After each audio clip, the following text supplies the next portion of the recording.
ఓటెన్ టీవీకి స్వాగతం. Polavaram project iconic ప్రాజెక్టుగా ప్రత్యేక గుర్తింపు రాష్ట్ర ముఖ్యమంత్రి నారా చంద్రబాబు నాయుడు స్పష్టం చేశారు.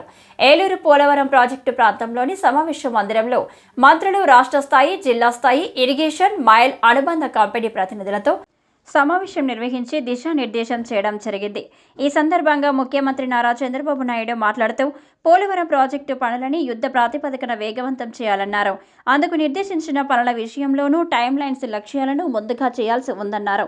వాస్తవత దృక్పథంతో పనులు పూర్తి చేయడం, అందుకు అనుగుణంగా నిర్దేశించుకున్న లక్ష్యాలను ఛేదించే క్రమంలో అధికారులు మరింత సమర్థవంతంగా పనితీరు చూపాల్సి ఉంటుందన్నారు.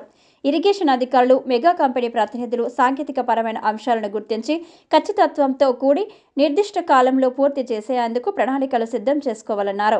రాష్ట్ర జల వనరుల శాఖ మంత్రి నిమ్మల రామానాయుడు, హౌసింగ్ అండ్ సమాచార పౌర సంబంధాల శాఖ మంత్రి కొలుసు పార్థసారథి, పౌర సరఫరాల శాఖ మంత్రి ఎన్ మనోహర్, ఏలూరు ఎంపీ పుట్ట మహేష్ కుమార్, ఎమ్మెల్యేలు చిర్రి బాలరాజు, మిర్యాల శిరీషాదేవి, మద్దిపాటి వెంకటరాజు, బత్తుల బాలరామకృష్ణ, పితాని సత్యనారాయణ, చింతమనేని ప్రభాకర్, కామినేని శ్రీనివాస్, కొలికపూడి శ్రీనివాసరావు, పలువురు ఎమ్మెల్యేలు, ఇతర ప్రజాప్రతినిధులు, irrigation engineer in chief Venkateswara Rao, జిల్లా కలెక్టర్లు వెట్రి సెల్వి, పి ప్రశాంతి, ఏఎస్ దినేష్ కుమార్ తదితరులు పాల్గొన్నారు.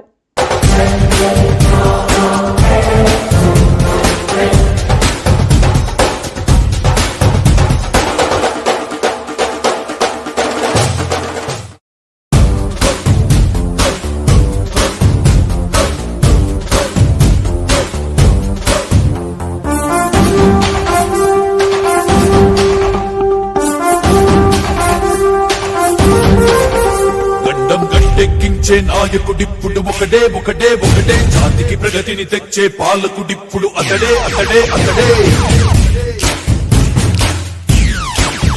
గడ్డం గట్టెక్కించే నాయకుడిప్పుడు ఒకడే ఒకడే ఒకడే, జాతికి ప్రగతిని తెచ్చే పాలకుడిప్పుడు అతడే అతడే అతడే.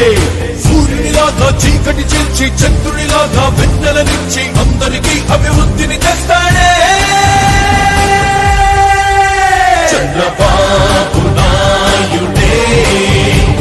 ఒకే ఒక్క నాయకుడే, గడ్డం గట్టెక్కించే నాయకుడిప్పుడు ఒకడే ఒకడే ఒకడే, జాతికి ప్రగతిని తెచ్చే పాలకుడిప్పుడు అతడే అతడే అతడే.